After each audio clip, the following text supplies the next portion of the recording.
আওয়ামী লীগ বহুদিন রাজত্ব করছে, খুব ভালো কথা।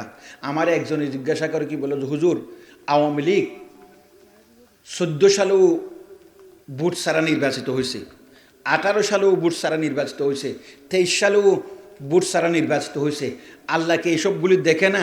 আমি বললাম যে আল্লাহ দেখে বলেই তো আওয়ামী লীগের ভোট ছাড়া নির্বাচন করছে। কারণ আওয়ামী লীগ সংবিধানের মধ্যে লেখছে সর্বশক্তির মালিক, সব ক্ষমতার উৎস জনগণ। সব ক্ষমতার উৎস কে? আবার বলেন কে? আবার বলেন কে? সংবিধানের মধ্যে আছে কিনা সব ক্ষমতার উৎস কে? এটা কে লিখছে? আওয়ামী লীগে লিখছে। কোথায় লিখছে? সংবিধানের মধ্যে। আল্লাহ পাক বুঝত আওয়ামী লীগকে বোঝানোর দরকার আছে, এই আওয়ামী লীগ তোমরা যে বলছো সব ক্ষমতার উৎস জনগণ, তাহলে সব ক্ষমতার উৎস যদি জনগণ হয়, তাহলে তুমি জনগণ ছাড়া 14 সালে কেমনি নির্বাচিত হইলা, 18 সালে কেমনি নির্বাচিত হইলা, 23 সালে কেমনি নির্বাচিত হইলা? তাহলে তোমাদের তওবা করা উচিত।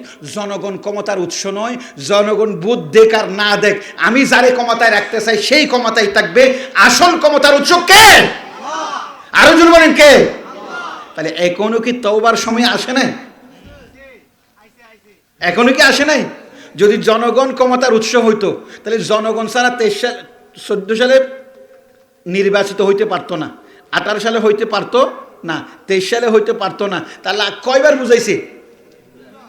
একবার বুঝাইলো ক্ষমতা দেওয়ার পর, যে দেখো ভোট ছাড়া তুমি তাহাজ্জুদের ভোটের মধ্যে ক্ষমতায় আসছো, এখন তওবা করার সময় আসছে যে আল্লাহ জনগণ ছাড়াও তুমি ক্ষমতায় থাকতে পারো।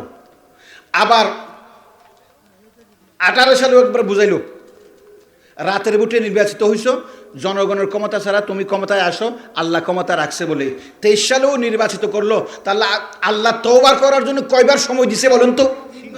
কয়বার দিছে? তাহলে জনগণ যদি ক্ষমতার উৎস হইতো, তাহলে এতদিন কি ক্ষমতায় থাকতে পারতো? ক্ষমতার উৎস কে? আল্লাহ রাখছে, জনগণ ভোট দেয় নাই।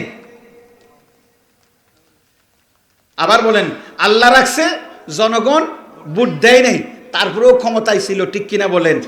আমার মুসলমান ভাই, আওয়ামী লীগ হোক বিএনপি হোক, তাদেরকে বোঝা উচিত জনগণ ক্ষমতার উৎস হলে তিনবার আওয়ামী লীগ ক্ষমতায় থাকতে পারতো না। এখনো কিছু লোক আছে আওয়ামী লীগ ক্ষমতার থেকে যাওয়ার পর তারা মনে করতেছে আমরাও ক্ষমতা পাইয়া যামু, আমরা সল্লি বল্লি করে আল্লাহ ছাড়া। এইরকম কিছু লোক এখনো আছে কিনা? মুসলমান এত বড় একটা নিমক হারাম জাতি, তারা ইতিহাস থেকে কোনো সবক গ্রহণ করে না।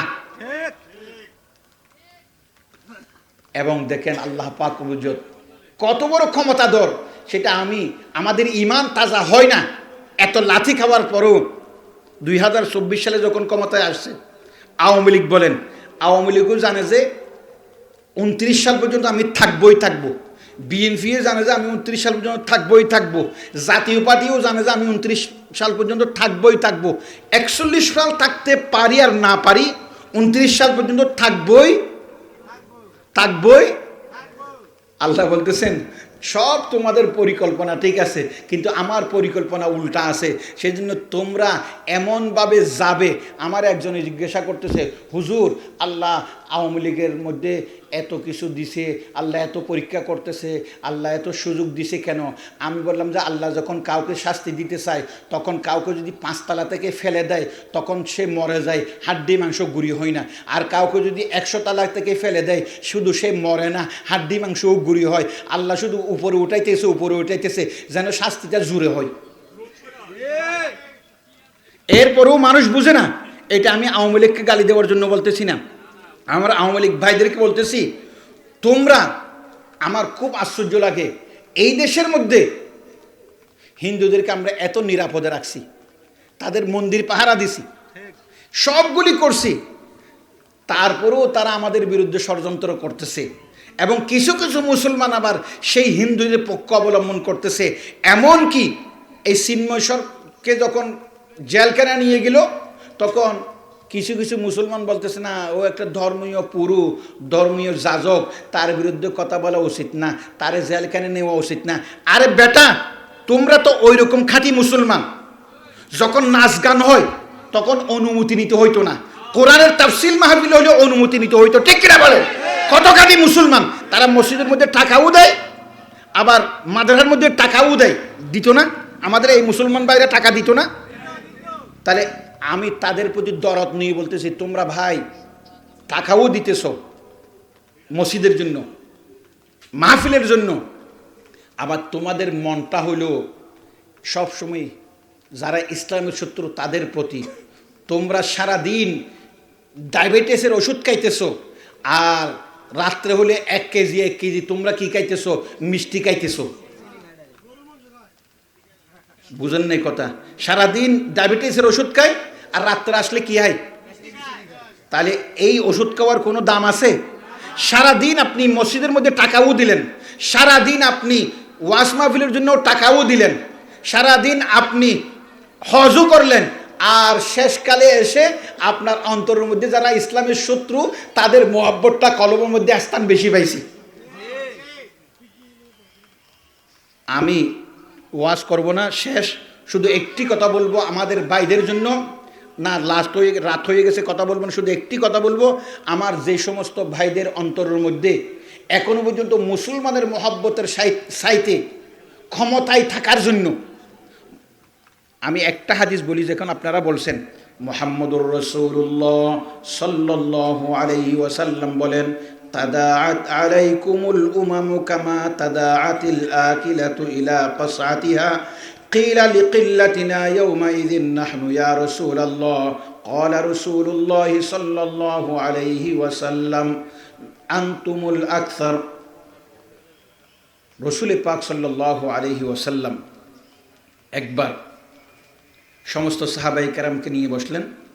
তাদাআত আলাইকুমুল উমামু, রাসূল পাক সাল্লাল্লাহু আলাইহি ওয়াসাল্লাম বললেন, ইসলামের শত্রুরা মানুষ দস্তরখানের মধ্যে বসলে যে এরকম খানা নেওয়ার জন্য হাত বাড়ায়, মুসলমানকে ধ্বংস করার জন্য বারবার হাত বাড়াবে। কিলা লিকুল্লাতিনা ইয়াওমাইযিন নাহনু ইয়া রাসূলুল্লাহ, রাসূল পাক সাল্লাল্লাহু আলাইহি ওয়াসাল্লাম বললেন, ইয়া রাসূলুল্লাহ, তখন মুসলমানের সংখ্যা কমে যাবে যে অমুসলিমরা আমাদেরকে ধ্বংস করার জন্য হাত বাড়াবে। রাসূল পাক সাল্লাল্লাহু আলাইহি ওয়াসাল্লাম বললেন, বাল আনতুম কাসীরুন, তোমাদের সংখ্যা বেশি থাকবে, কিন্তু গুসাউন কা গুসাইস সাইল, তোমরা তখন ফেনার মতো হবে। ওয়ালা ইয়াখজিফান্নাল্লাহু ফি সুদুরিকুম আলওয়াহানা ওয়ালা ইয়ানজিআন্নাল্লাহু মিন সুদুরিকুম আর-রু'বা, তোমাদেরকে কাফের ইহুদিরা ইসলামের শত্রুরা দেখলে যে ভয় পায়, সেই ভীতি তাদের অন্তর থেকে উঠিয়ে নেওয়া হবে, তোমাদের অন্তরের মধ্যে ওহান ঢেলে দেওয়া হবে। সাহাবায়ে কেরাম বললেন, ইয়া রাসূলুল্লাহ, ওহান কি জিনিস? রাসূল পাক সাল্লাল্লাহু আলাইহি ওয়াসাল্লাম বললেন, মুসলমানের অধপতনের কারণ হলো ওহান। ওহান অর্থ হলো হুব্বুদ দুনিয়া, দুনিয়ার ভালোবাসা। কিসের ভালোবাসা? এবার বুঝেন রাসূল কত বড় ডাক্তার ছিলেন। এই যে সমস্ত বাংলাদেশ না, সারা বিশ্বের শাসক যারা আছে তারা নিজের দেশের মানুষকে লাথি দেয়, জনগণের দাবি মানে না। আর ভারত বলেন, আমেরিকা বলেন, রাশিয়া বলেন, তাদেরকে পূজা করে শুধু একটি কারণে, হুব্বুদ দুনিয়া, যে দুনিয়ার মোহ, দুনিয়ার ভালোবাসা, যে আমার শেয়ারটা ঠিক থাকুক। কি ঠিক থাকুক? দুনিয়ার মোহ না এটা? তাহলে সারা বিশ্বের শাসকদের বড় রূপ রাসূল পাক সাল্লাল্লাহু আলাইহি ওয়াসাল্লাম বলে গেছেন যে শাসকরা ইসলামকে কেয়ার করবে না, মুসলমানকে কেয়ার করবে না, মুসলমানের তাহাজ্জুদ তামাদ্দুন খেয়াল করবে না। হ্যাঁ, মাঝে মধ্যে মুসলমানদেরকে সাহায্য সহযোগিতা করবে শুধুমাত্র লৌকিকতার জন্য। আসল মোহাব্বত থাকবে তাদের যারা ইসলামের শত্রু তাদের সাথে, শুধু এই কারণে যেন তাদেরকে ক্ষমতায় রাখে। তাহলে সারা বিশ্বের মুসলমানরা আজকে যে নির্যাতিত হচ্ছে সেটা শাসকদের কারণে। আর শাসক